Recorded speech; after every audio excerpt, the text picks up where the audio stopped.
having an idea why the city is poor? Well, I have some theories, and I'll give you what I actually think the answer is. It's a little more complex. You know, every mayor in Providence has said it's the previous mayor's fault for a long time.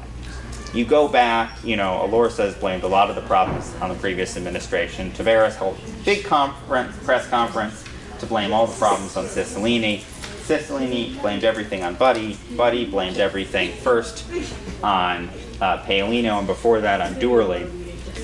And you want to ask, and Doorly blamed everything on Walter Reynolds.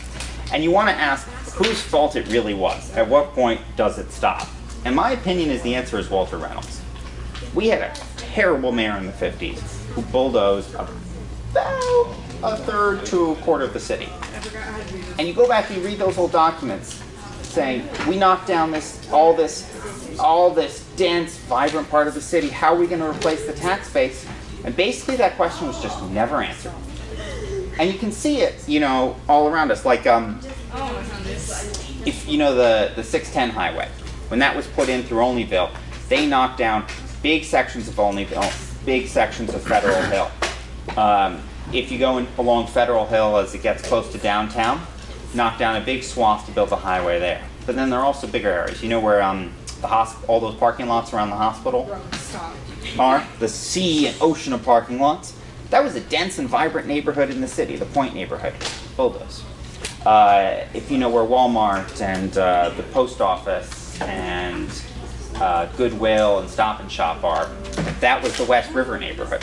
And that was sort of the old historic African American neighborhood in Providence that all developed to the north of the city. Because in the 18th and 19th century, close to the fort was what really mattered. And so further up the valley were less desirable areas, and that's where the African American community was.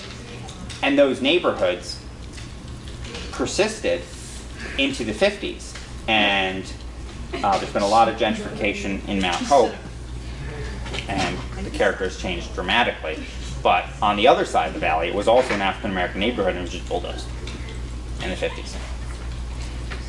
And so Providence went all of a sudden, and it wasn't so much that low-income people left the city.